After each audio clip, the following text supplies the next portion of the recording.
PR's top pros talk handling communications during a crisis, featuring Stefan Pollack, president of the Pollack Group. And here's your host, Doug Simon. This is going to be the most optimistic conversation possible about how communicators can help their clients if, in fact, there is a recession coming. So, Stefan, with all the economic instability out there, should communicators be helping their clients plan?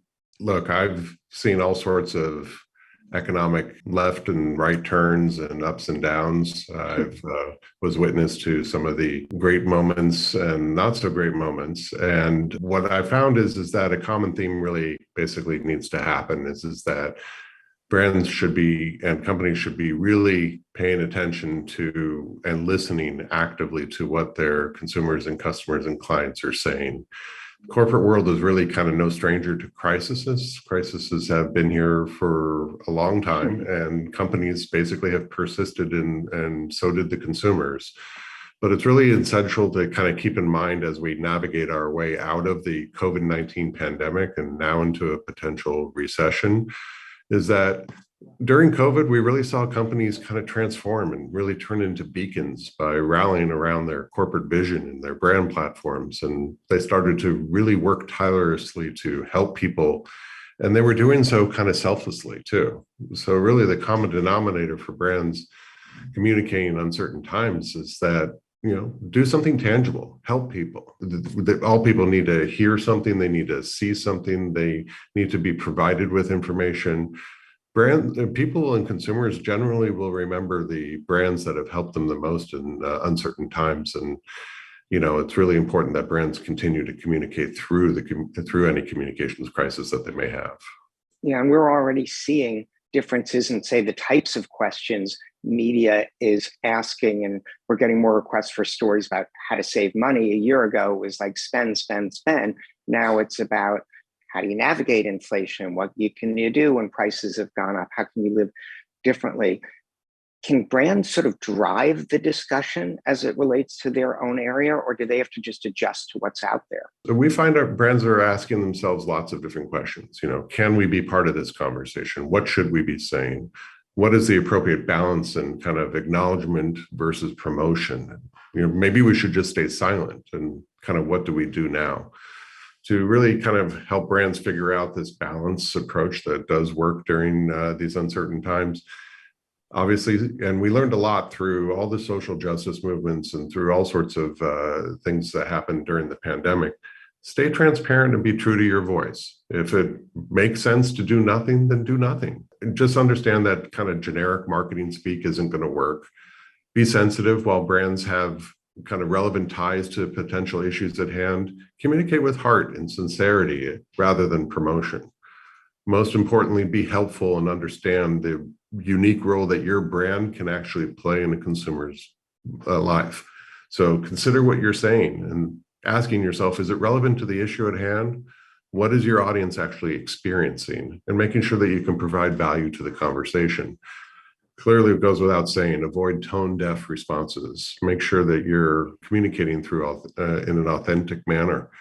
Focus on how your brand can offer help or provide sympathy, or maybe just kind of avoid direct discussion of your products and services, but maybe more about what's going on in the world and how you as a brand can interact. And then one of the things I was just going to add, one of the things that's somewhat different is a lot of times crises are brought on by sort of, for lack of a better term, dumb things that brands have done. This one, it's not the brand itself that'll be blamed for the economic turmoil in most cases.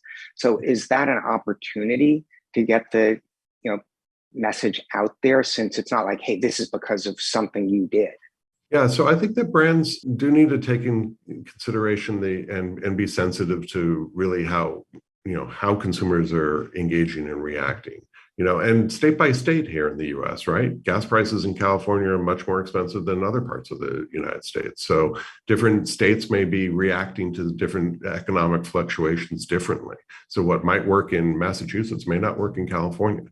From a communication perspective. And I think that brands just need to discover that they're an ally in this and that they need to find allyship with their consumers and understanding the pain that consumers are going through or might be going through. Yeah. Now, you're also an adjunct professor at USC, the alma mater of my oldest child, so I'll give it a plug there. How does being involved in academia, if you will, affect input and thoughts for running the Pollack Group? Yeah, so I've been teaching at USC as an adjunct in the Annenberg School for Communication and Journalism for the last 20 years. I teach 2 undergraduate content writing classes, as well as a class in the PR minor program for non-majors. It's been exhilarating all 20 years. I've seen 20 years, I've seen different generations pass through my classroom. And, if you looked at my oldest alumni, I think is probably in their mid 40s now. So it's really been amazing to see. But what I get out of it the most is really staying in touch with what general perceptions are of the new generation. How do brands engage with the newer generations? What are they listening to? What are they reading? How are they interacting? And making sure that my own skills stay honed in terms of being challenged, because the students are smart, very smart. Yeah. And they're not afraid of challenging conventional wisdom at all. Cool. Well, with one fight on to throw in there, since I have to do that for due diligence, when it comes to things like economic uncertainty, inflation, recession, are you learning from the combination of what you're doing in your day job and working with these younger, smart people? What kind of messages will resonate? It is interesting that what I learned the most is what they don't pay attention to. The blind spots that might be up ahead that only really come from kind of being out there and having lived a longer life, and really understanding how those blind spots can either become opportunities or become roadblocks, so to speak. And the most important thing is really understand of what they deem as important and why it's important and what is its relevancy. But also they're bright-eyed and bushy-tailed and maybe haven't lived through a economic downturn, right, or never knew a bad day or whatever it was. And sometimes they're not paying attention to the blind spots. And blind spots exist. What are some of those blind spots that you're seeing? Obviously, with COVID, their world's been turned upside down, especially either as they finished high school or were in college, dealing with the whole change in how they go to school. Yeah, I think we're actually going to be seeing one of the most agile generations come into the workforce that we've ever seen, because of everything that they've been through. Change is a constant to them. It's not when things are going to change, it's that things will change. That has actually been very interesting in terms of how they overcome adversity. Some of the blind spots are just, how the machinery of the economy runs. What does inflation mean? How is it going to disrupt? What is supply chain issues? All those types of things. Sometimes those are still very much blind spots where maybe somebody who has been out in the workforce for about 10 years can start to see those things and see those patterns evolve. Students are still very bright-eyed and bushy-tailed, and they're going to go change the world, which is great.